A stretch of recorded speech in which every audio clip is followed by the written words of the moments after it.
ایک رات نماز تہجد کے بعد سلطان نورالدین زنگی نے خواب میں دیکھا کہ نبی رحمت صلی اللہ علیہ وسلم دو سرخی مائل رنگت کے آدمیوں کی طرف اشارہ کر کے سلطان سے کہہ رہے ہیں کہ مجھے ان کے شر سے بچاؤ۔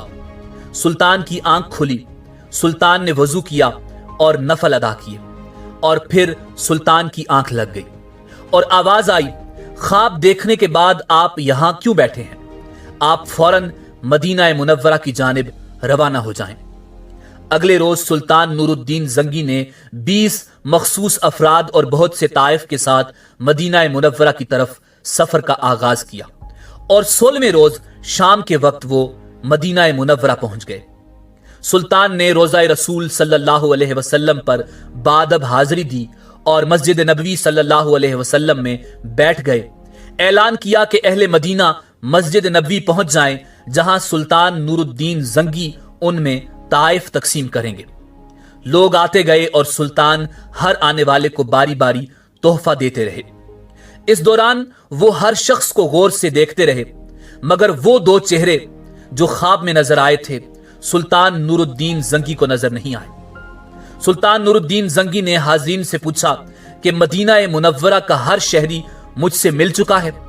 جواب ملا، ہاں۔ سلطان نے پھر پوچھا، کیا تمہیں یقین ہے کہ ہر شہری مجھ سے مل چکا ہے؟ اس بار لوگوں نے کہا کہ سلطان سوائے 2 آدمیوں کے سب آپ کو مل چکے ہیں۔ راز تقریباً فاش ہو چکا تھا۔ سلطان نے پوچھا، وہ کون ہیں اور اپنا تحفہ لینے کے لیے کیوں نہیں آئے؟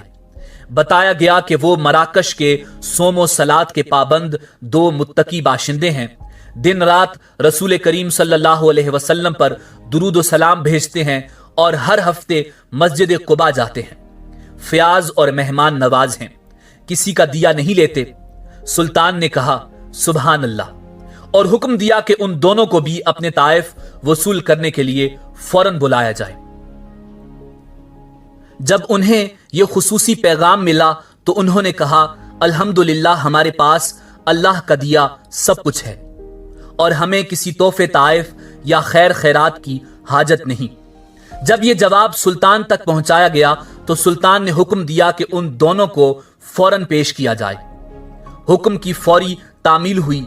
ایک جھلک ان کی شناخت کے لیے کافی تھی، تاہم سلطان نے اپنا غصہ قابو میں رکھا اور پوچھا، تم کون ہو اور یہاں کیوں آئے ہو؟ انہوں نے کہا، ہم مراکش کے رہنے والے ہیں، حج کے لیے آئے تھے اور اب روضہ رسول کے سائے میں زندگی گزارنا چاہتے ہیں۔ سلطان نے سختی سے کہا، کیا تم نے جھوٹ بولنے کی قسم کھا رکھی ہے؟ اب وہ چپ رہے۔ سلطان نے حاضرین سے پوچھا کہ یہ کہاں رہ رہے ہیں؟ بتایا گیا کہ روضہ رسول صلی اللہ علیہ وسلم کے بالکل نزدیک ایک مکان میں جو مسجد نبوی کے جنوب مغرب میں دیوار کے ساتھ تھا۔ سلطان فوراً اٹھا اور انہیں ساتھ لے کر اس مکان میں داخل ہو گیا۔ سلطان مکان میں گھومتا پھرتا رہا۔ اچانک نئے اور قیمتی سامان سے بھرے ہوئے اس مکان میں سلطان کی نظر فرش پر پڑی ہوئی ایک چٹائی پر پڑی۔ نظر پڑنی تھی کہ دونوں مراکشی باشندوں کی ہوائیاں اڑ گئیں۔ سلطان نے چٹائی اٹھائی، اس کے نیچے ایک تازہ کھدی ہوئی سرنگ تھی۔ سلطان نے گرج کر کہا، کیا اب بھی سچ نہ بولو گے؟ ان کے پاس سچ کے سوا کوئی چارہ نہ تھا۔ انہوں نے اعتراف کیا کہ وہ مسیحی ہیں اور ان کے حکمران نے انہیں بہت سا مال و زر اور ساز و سامان دے کر حاجیوں کے روپ میں مراکش سے اس منصوبے پر حجاز مقدس بھیجا تھا کہ وہ کسی نہ کسی طرح رسول کریم صلی اللہ علیہ وسلم کا جسد اقدس روضہ رسول صلی اللہ علیہ وسلم سے نکال کر لے آئیں۔ اس ناپاک منصوبے کی تکمیل کے لیے انہوں نے حج کا بہانہ کیا اور اس کے بعد روضہ رسول صلی اللہ علیہ وسلم سے نزدیک ترین جو مکان کرائے پر مل سکتا تھا وہ لے کر اپنا مذموم کام شروع کر دیا۔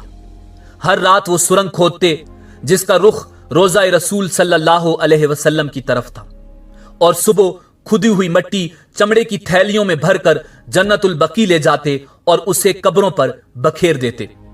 انہوں نے بتایا کہ ان کی ناپاک مہم بالکل آخری مراحل میں تھی کہ ایک رات موسلا دھار بارش کے ساتھ ایسی گرج چمک ہوئی جیسے زلزلہ آ گیا ہو۔ اور اب جب کہ ان کا کام پایہ تکمیل کو پہنچنے والا تھا تو سلطان نور الدین زنگی نہ جانے کیسے مدینہ منورہ پہنچ گئے۔ سلطان ان کی گفتگو سنتے جاتے اور روتے جاتے اور ساتھ ہی فرماتے جاتے کہ میرا نصیب کہ پوری دنیا میں سے اس خدمت کے لیے اس غلام کو چنا گیا۔ ناظرین، سلطان نور الدین زنگی نے حکم دیا کہ ان دونوں کو قتل کر دیا جائے اور روضہ رسول صلی اللہ علیہ وسلم کے گرد ایک خندق کھودی جائے اور اسے پگھلے ہوئے سیسے سے بھر دیا جائے تاکہ آئندہ کوئی بدبخت ایسی مذموم حرکت کے بارے میں سوچ بھی نہ سکے۔ ناظرین، مورخین کے مطابق یہ واقعہ سن 1142 عیسوی کا ہے۔ سلطان نور الدین زنگی نے روضہ رسول صلی اللہ علیہ وسلم کے قریب ایک چبوترا بھی بنوایا تھا تاکہ حفاظت کے لیے ہر وقت پاسبان کھڑا رہے۔